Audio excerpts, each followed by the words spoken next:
মৰমৰ ছাত্ৰ ছাত্ৰীসকল, আজি আমি অসম জাতীয় বিদ্যালয়ৰ তৃতীয় শ্ৰেণীৰ নতুন গণিতৰ অনুশীলনী 4ৰ কৰ 10 নম্বৰ, 11 নম্বৰ আৰু 12 নম্বৰ অংক আলোচনা কৰিম। 10 নম্বৰ প্ৰশ্নটো চোৱা কি আছে। এখন বিদ্যালয়ত 15টা শ্ৰেণীকোঠা, প্ৰতিটো শ্ৰেণীকোঠাত 10খনকৈ বেঞ্চ, প্ৰতিখন বেঞ্চত 4জনকৈ ছাত্ৰ ছাত্ৰী বহে। বিদ্যালয়খনৰ মুঠ ছাত্ৰ ছাত্ৰী কিমান? ইয়াত মুঠ ছাত্ৰ ছাত্ৰী বাহিৰ কৰিব দিছে। আমাৰ ইয়াত কি দিয়া আছে যে এখন বিদ্যালয়খনৰ শ্ৰেণীকোঠা কেইটা? 15টা। প্ৰতিটো শ্ৰেণীত বেঞ্চ কেইখন? 10খন।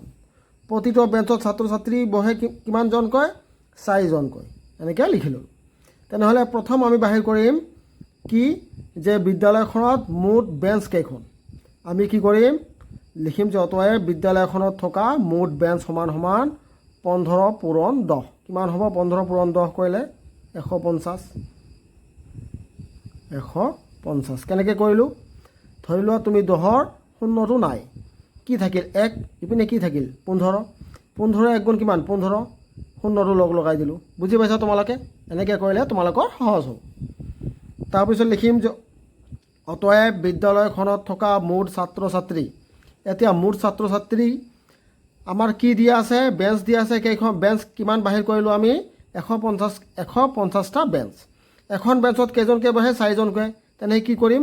150খন বেঞ্চ, তাত কেইজনকৈ বহে? 4জনকৈ। সেইকাৰণে 150ৰ লগত 4 আমি কি কৰিলোঁ? পূৰণ কৰি দিলোঁ। এতিয়া তুমি ছাইডত ইপিনে কৰি দিয়া। 15ৰ লগত কিমান হ'ব? 150ৰ লগত 4। 4 0 গুণ 0, 4 5 গুণ 20ৰ 0 7ৰ 2, 4 1 গুণ 4 আৰু 2 6। কিমান হ'ল? 600। আমি লিখিম 600 গৰাকী ছাত্ৰ ছাত্ৰী। বুজি পাইছা? 600 গৰাকী। এইটোৱে উত্তৰ। এতিয়া চোৱা তোমালোকে, এই অংকটোৱে আমি আৰু এটা নিয়মত কৰিব পাৰোঁ। কেনেকৈ? আমাক লাগে কি যে বিদ্যালয়খনৰ ছাত্ৰ ছাত্ৰী কিমান। তুমি এইখিনি পৰ্যন্ত লিখিলা, এইখিনিলৈকে তুমি লিখিলা। এনেকৈ বিদ্যালয়খনৰ শ্ৰেণীকোঠা 15টা, প্ৰতিটো শ্ৰেণীত বেঞ্চত কেইটা বেঞ্চ? 10খন বেঞ্চ, প্ৰতিটো বেঞ্চত ছাত্ৰ ছাত্ৰী বহে 4জনকৈ। এইখিনিলৈকে লিখিলা। লিখি আমাক লাগে কি যে বিদ্যালয়খনৰ মুঠ ছাত্ৰ ছাত্ৰী কিমান। আমি ইয়াত লিখিম যে অতএব মুঠ ছাত্ৰ ছাত্ৰী সমান যেইকেইটা ইয়াত দিয়া আছে সংখ্যাকেইটা তুমি পূৰণ কৰি দিয়া। বুজি পাইছা? কি হ'ব? প্ৰথম দিয়া আছে 15 পূৰণ 4 পূৰণ কিমান দিয়া আছে? 4টো নহয় 10 দিয়া আছে। তাৰপিছত 10, এইটো 10 হ'ব। হা, এইটো 10, এইটো 10। তাৰপিছত কি দিয়া আছে? 4। এনেকৈ লিখিলোঁ। এতিয়া তুমি পূৰণ কৰা। প্ৰথমে 15 আৰু 10ক পূৰণ কৰা। ইফালে ছাইডত পূৰণ কৰিবা 15 আৰু 10। 15 10 পূৰণ কৰিলে কিমান হ'ব? 150। 150ৰ লগত তুমি 4 পূৰণ কৰা, এইটোৱে পাবা। কিমান হ'ব? 600। 600 গৰাকী। এনেকৈ কৰি দিয়া। নাইবা এনেকৈ কৰি, যেনেকৈ ইচ্ছা তুমি তেনেকৈ কৰিবা। এনেকৈ নাইবা, এইটো নাইবা লিখি দিছোঁ মই, নাইবা এনেকৈ। এইখিনিলৈকে লিখিবই লাগিব।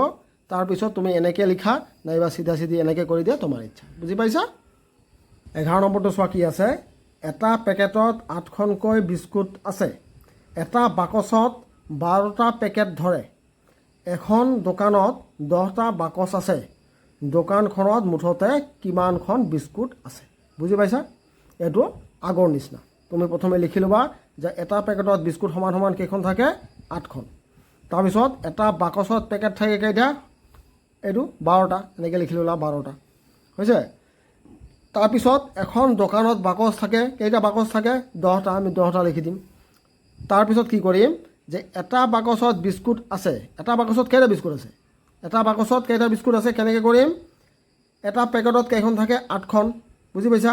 আৰু বাকচ কেইটা? 12টা। আমি 8 দি 12ক পূৰণ কৰিম। 8 দি 12ক পূৰণ কৰিলে 8 12 গুণ কিমান? 96। এইটো। তাৰপিছত বাহিৰ কৰিম যে 10টা বাকচত বিস্কুট আছে সমান 96 পূৰণ 10। কি হ'ব?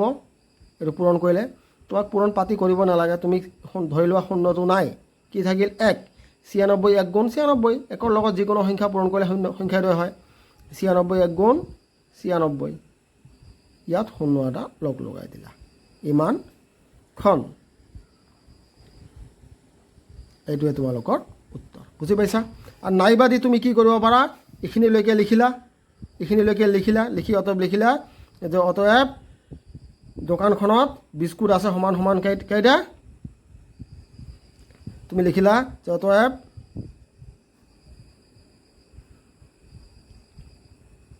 দোকানখনত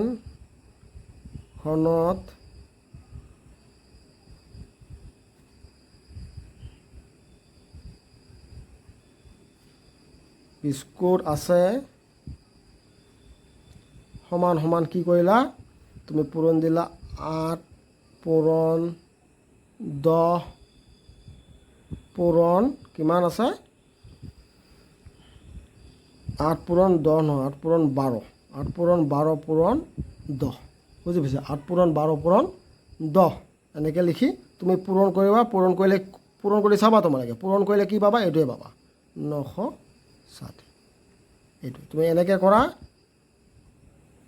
নাইবা এনেকৈ কৰা যেনেকৈ কৰা তোমাৰ ইচ্ছা বুজি পাইছা এবাৰ চোৱা কি আছে 12 নম্বৰটো এখন কিতাপত 60 পৃষ্ঠা প্ৰতিটো পৃষ্ঠাত 25টাকৈ শাৰী প্ৰতিটো শাৰীত 12টাকৈ শব্দ প্ৰতিটো শব্দ 4টাকৈ আখৰ কিতাপখনত মুঠ আখৰ কিমান তুমি লিখি লোৱা প্ৰথমে বুজি পাইছা উত্তৰত কি লিখিম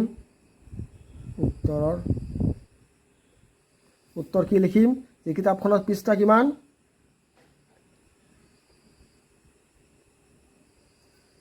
কিতাপৰ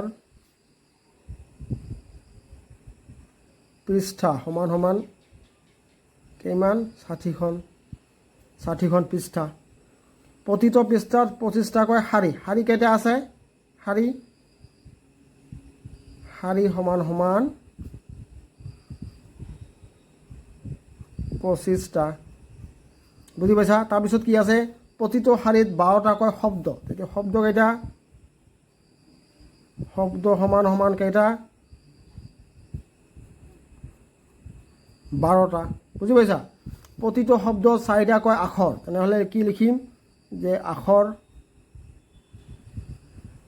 সমান সমান কেইটা 4টা আখৰ 4টা হ'ল এতিয়া আমাক লাগে কি কিতাপখনত মুঠ আখৰ কিমান আমি লিখিম যে অতএব